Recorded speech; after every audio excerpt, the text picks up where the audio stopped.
We're going into 4-4. I think this Come on. on. For a Purpose for Greatness 17th year. Beginning of trying to find out who Richard Dawkins is. Come on.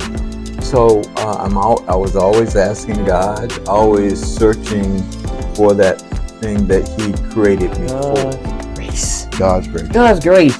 Yeah, I thank God for coming into my life at an early age, and I thank God for the upbringing that He gave me to somebody who nurtured me. My mother and my father. Mm-hmm. My mother saw in me what God had placed. In the way that you move about the world. And so I think that people, especially the Gen Z generation and my generation, we are now saying it's not enough just to try to get by. Come on. We need someone to guide us and talk to us and provide us with some level of comfort that we're not crazy. Right. We are byproducts of some of the trauma, intergenerational trauma, things that our parents and our grandparents. Mr. Woods. Mr. Woods. Mr. Woods, he gave me an opportunity to write Martin. Yeah.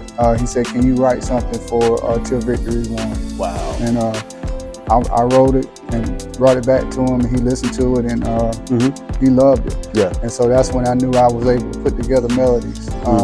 And so from then on, I sang with a group called Peace a long time ago. You know, and I'm grateful for my village, my family. You Yes. know, yes, she's very helpful to me, and I thank God for her, because prior to that, it was my mom. But you know, God just sends people in the place of what you need. Come on. And so, therefore, I'm grateful for my village. But prayer, good strength. I don't know where I get half of the strength from to do the things that I do. Wow. But I give it to God, honestly, because it's no way that I be doing it alone. Others just went. Come on now. So, you know, those are two different. That's you got the truth. to know God called you to do it. Yeah. I knew from the age of 5 I would preach. Wow. I wanted to preach. I wanted to pastor at age 5.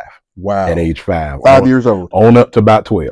Oh, my At goodness. 12, once I got to middle school, you know, I kind of made a turn because, you know, like any young man, start getting involved in other things. Sure. I said, well, It's been good to me. We started out, like I said, 26 years ago, not too far from here. Yes, sir. Over in, what was that called? Park Hills. Okay. Next to, what was Dill's Market in a little bit. Yes, sir. Dill's Market over there. I know what that That's is. where we started out, in that little building up front there. Saturday. We do catering every day. Just want to let y'all know that. Yeah. Even if you want to order half pans, full pans, whatever, we do them all through the day. If pharmaceutical reps want to come and get things from Oh, wow. Yeah, we do all that. That's we awesome. take stuff to like doctor's offices, dentist's offices, Started whatever. this journey of public service, and this is my 25th year of serving. 25 years. Yes, Wow. I never saw that That's coming. amazing. I just wanted to get a few things done, right? Yeah. But you know, I prayed for discernment. I prayed that the Lord would keep me humble. As a matter of fact, I had an uncle. He said, "You're gonna be all right. Just stay humble." I'm on the ditch line. You on the ditch line. I gotta say, it is Mama, I made it. and speaking of Mama, and of course, my parents, so instrumental in me loving God. Bennett himself was who I followed. Wow. And it's just so funny you talking about him now, because I went across his page a couple of days ago on Facebook, and I said, I got to call Tony. Yeah. Because even though he has moved, he used to call me every first Sunday in May. Wow. Till Nickeltown, I said, hello. It says the steps of a good man is ordered by the Lord, and he delighteth in his ways. So as I was sitting and thinking about what could I create to show others that it's possible, I tell people all the time, I didn't write my book for me. I wrote the book to show other people that it was possible, because I don't have crazy credentials. I don't have probably anything that some people would consider to be this outstanding and fabulous and marvelous story. And it's our right, and it is a mandate for us really to capture that information, if not for the public, for our families, for ourselves. All of us, as you mentioned about the lady, she said it's her story to tell. And the truth be told, we all have a story. What happened to me on that, but there were contributing factors to that Sunday morning prior, because this February 21st is on a Tuesday. Okay. That Sunday morning, I had preached just like normal. I went back and greeted my people after the service. And then when I got home, I felt some heartburn. either by their will or their skill. Some kids you just say, all right, skill level is just not there, but usually the will helps to improve the skill. Other kids have the decent enough skill, but they don't have the willpower. And like you said, for your sons, you created that environment around them to where the environment was greater than the willpower, and they just started working on their game, and they got better because they had a passion and they had grit. Come on. I've realized that my first purpose after serving God and saying yes to Him is to heal.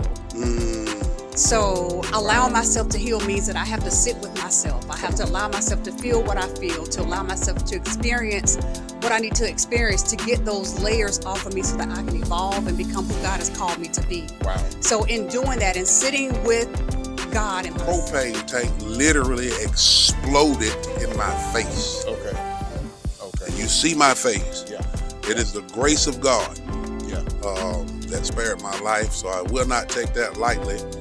And we're just grateful. And then we rounded up with the MLK exhibit. So today is the MLK exhibit, sponsored by me, organized by me, Tracy Family Enterprise, upstate South Carolina. And so many people had asked me why this event, and like I told them, I want them to see the man MLK, Martin Luther King Jr. for who he was. Right. They killed the man, but his dream still lives. His dream still lives for each and every one of us. And so we're in a day and time now where we have to promote unity, but not only promote it, we have to actually live up to the standard of God's trombones, which I'm extremely proud of. We've also performed, had the Black Nutcracker here from out of Charlotte, North Carolina.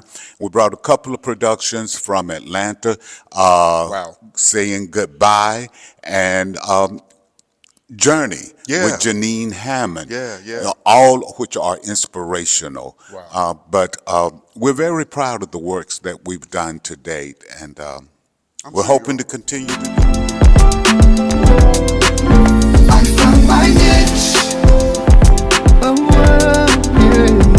to make all my dreams come true. I found my niche,